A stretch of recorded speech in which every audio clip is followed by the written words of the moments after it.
issue for President Trump. Let's dive into some of the possibilities here with Isaac Wright, former executive director of Correct the Record, principal pro-Clinton super PAC in 2016. Lawrence Jones is also with us, Blaze TV radio host of the Lawrence Jones Show. Thanks, both of you, for being here. So, Isaac, there are some observers who have said this effort at reforming the nation's tax system is going to prove so unpopular that Democrats are going to win back the House in 2018. Do you think that's actually going to happen?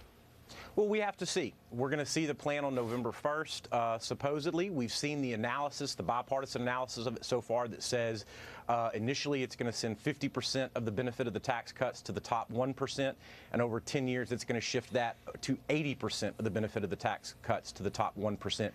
Middle class can expect to get about 8% of the benefits of the plan as they've laid it out thus far.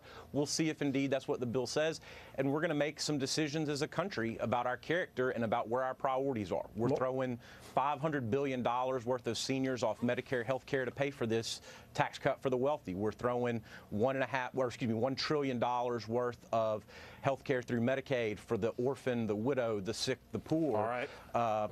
These are going to be character questions we're going to answer as a nation. Lawrence, there you go. It is often described as a tax cut for the wealthy by Democrats. Is it?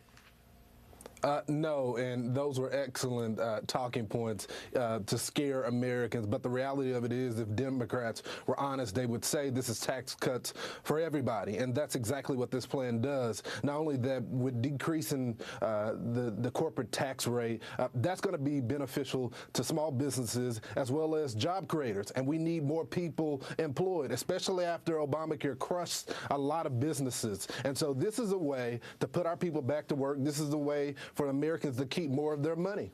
If that proves to be the case, Isaac, does the supposition that Democrats are going to romp in the 2018 elections, does that go skating on very thin ice? Let's see what's in the bill. And I appreciate Lawrence's talking points. The problem is they don't match the reality of what Republicans on the Hill have said they're going to do. Now, we don't know for sure because they've negotiated this entirely in secret and refused to make it public. So it is. So we can see on November 1st, Paul Ryan just admitted himself that they have negotiated this in secret. They're hoping to have something for us to look at November 1st. We'll see if it matches their rhetoric so far or if it matches Lawrence's instead. How confident? Go ahead. Well, how the bottom line is that.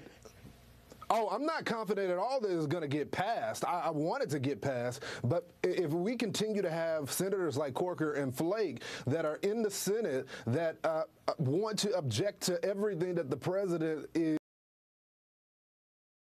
proposing, then we're not going to get anything done. There has been over 200 bills passed by the House that have essentially died in the Senate. And so this is going to be a reality check for the Senate. Are you going to do what you promised the American people? If not, the midterms are going to be very difficult since you guys already failed on health care. Fascinating times for the Republican Party and really the whole country. Lawrence Jones, Isaac Wright, thank you both. Thank you. Thanks, John.